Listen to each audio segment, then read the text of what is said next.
कि एक तो गवर्नमेंट ऑफ पाकिस्तान जो है उसने पाकिस्तान की आवाम के ऊपर पेट्रोल बम जो है वो गिरा दिया। जो पेट्रोलियम प्रोडक्ट्स की कीमतें हैं वो आसमान को छू रही हैं और करीबन 50 से 70% मुख्तलिफ प्रोडक्ट्स में इजाफा हो चुका है। तो सब एक और भी सिचुएशन हुई है ना, अभी अमेरिका ने रशिया से तेल लेने की छूट दी है भारत को 30 दिन के लिए।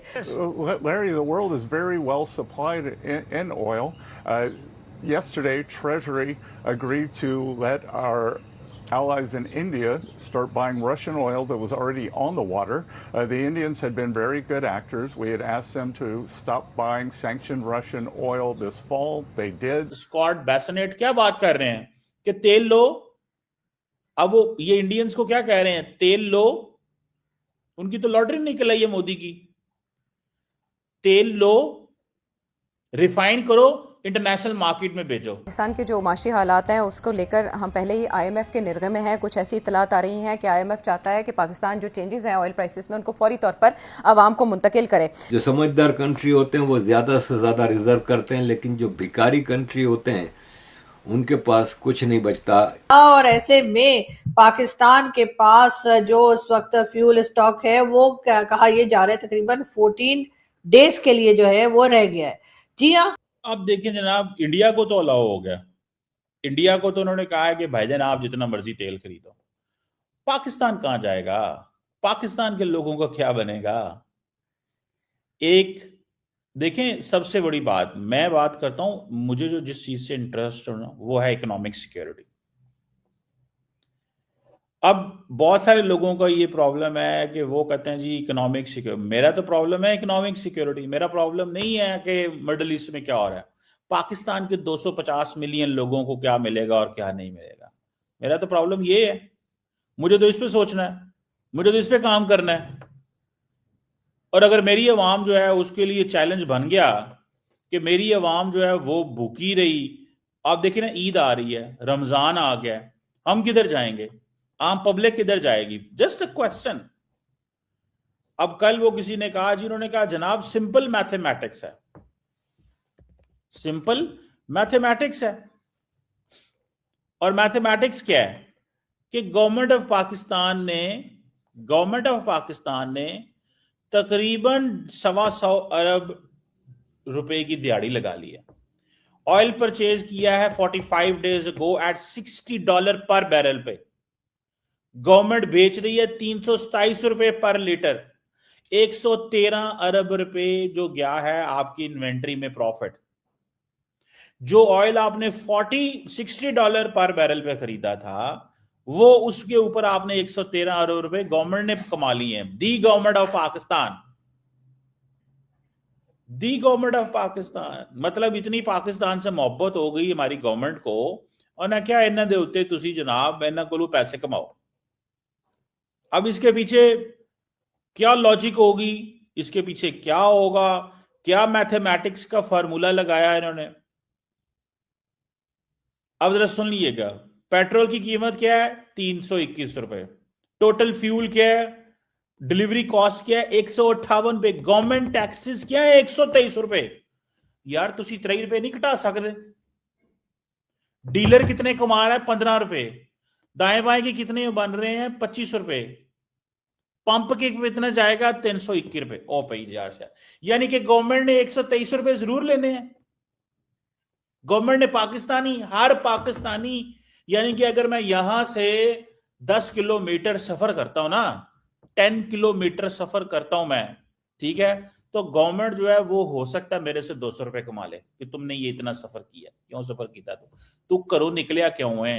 तेरी हिम्मत किस तरह हुई करो निकल के, गाड़ी स्टार्ट करके, मोटरसाइकिल स्टार्ट करके तुम घर से निकलने की जरूरत क्यों की तुमने? ये फॉर्मूला है यार।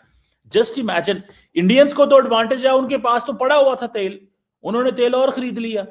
ये हमारे जो हीरो हैं यहाँ पे, आज तक जो इस मुल्क को चलाते रहे हैं हीरो, हमारे हीरो ही कहना चाहिए ना। देखिए हम जो बार बार हमारी हीरो हुकूमत में आते हैं, इन हीरो की खूबसूरती ये है कि ये जब आते हैं पिछले को क्रिटिसाइज करते हैं, जो अगला आता है वो पिछले को क्रिटिसाइज करता है। पिछला कहता है मैं ऐ करके गया था, मैं वो करके गया हूं, कोई भी नहीं करके गया। अब मुझे ये बताएं, इंडिया ने तो एडवांटेज ले लिया, इंडिया तो सस्ता तेल बेचेगा अपने लोगों को, आप क्या बेचेंगे? आपने क्या किया है? आपने क्या किया है? थोड़ा सवाल तो पूछें कि ना पूछें, या ना पूछें, हो सकता है बुरा लग जाए किसी को। कोई भी जो हुकूमत है वो तो कहेगी ना, कोई भी हुकूमत कहेगी ना। अब मैंने कई जगहों पे ये भी सुना है कि जनाब सिर्फ 3,000 का पेट्रोल डलवाएं, कोई कह रहा है जी बाइक वाले 400 रुपए का डलाएं। हालांकि ये फेक है, ये भी मुझे पता है, ये फेक खबरें पाकिस्तान के अंदर फैलाई जाती हैं। वो इमरान खान साहब की जो पार्टी है ना, वो समटाइम हुकूमत को गंदा करने के लिए वो क्या करते हैं, वो इस तरह की फेक न्यूज ला देते हैं कि जनाब आप सिर्फ इतना तेल ही डलवा सकते हैं। गवर्नमेंट कह रही है कि सप्लाई में कोई प्रॉब्लम नहीं है, there is no issue in the supply of oil. Oil supply में कोई प्रॉब्लम नहीं है भाई साहब, ये गवर्नमेंट का कहना है। यार एक बात तो बताएं, वैसे ये जो हमारे लोग यहाँ पे निज़ाम चलाते हैं, हुकूमत, हमारे वजीर आजम साहब या मिनिस्टर साहबान या ये जो जो भी बड़े बड़े लोग हैं, यार आज तक आपने कभी ये सोचा ही नहीं है कि ऑयल रिजर्व्स बना लें? कभी नहीं सोचा इस चीज को।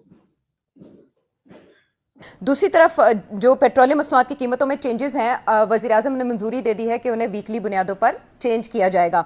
अब आने वाले दिनों में सेठी साहब गैस और तेल दोनों की किल्लत को लेकर, फिर हमारी जो बिजली की ज़रूरियात हैं उनको लेकर काफ़ी कंसर्न्स पैदा हो गए हैं। ये जो इस वक्त सिचुएशन है, ये पाकिस्तान को कैसे इम्पैक्ट कर सकती है? देखिए, जाहिर है नेगेटिवली इम्पैक्ट होगा ना। पहला तो ये है कि अब तेल नहीं आएगा ना कुछ अरसे के लिए, वो नहीं आ रहा, तो आपके स्टॉक्स जो हैं, आपके रिजर्व जो हैं वो गिरेंगी। जैसे वो गिरेंगी तो आप रैशनिंग शुरू कर देंगे। और जो मैंने अभी देख रहा था मैं कि पेट्रोल डीलर्स एसोसिएशन वगैरह, उन्होंने शोर डालना शुरू कर दिया है। वो कह रहे हैं 3 दिन से सप्लाई नहीं आ रही, और ये ऐसे अगर चलता रहा तो पेट्रोल पंप्स जो हैं वो ड्राई हो जाएंगे। सो अब वो आहिस्ता आहिस्ता अपना रिजर्व्स को कम करेंगे। गैस के भी वहां भी पाबंदियां लग जाएंगी, अभी भी पहले भी लगी हुई हैं और लगेंगी, और इसी तरह तेल के ऊपर भी लगेंगी।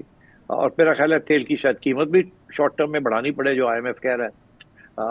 तो आई थिंक तंगी तो होनी शुरू हो जाएगी, वो तो आप देखिएगा। बिकॉज आपकी, ठीक है, आपकी उतनी डिपेंडेंस नहीं है ऑन इम्पोर्टेड तेल जितनी के बस कोरिया की है या जापान की है या इनफैक्ट इंडिया की है, बट स्टिल फर्क तो पड़ेगा, बिल्कुल पड़ेगा। और आपकी आवाम जो है वो तो ऑलरेडी इतना बोझ है उनके ऊपर, और अब ये इस किस्म की जब सिचुएशन होगी तो जाहिर है और भी आवाम के अंदर गुस्सा पैदा होगा कि हम कहाँ फंस गए हैं कि अमेरिका के साथ मिलके देखें क्या हो रहा है क्या नहीं हो रहा है, एंड सो ऑन। तो अब ये फॉरेन पॉलिसी के ऊपर भी इश्यूज बनेंगे। मैं देख रहा हूँ कि बहुत से लोग जो है आपकी फॉरेन पॉलिसी को उसको तनकीद का निशाना बना रहे हैं।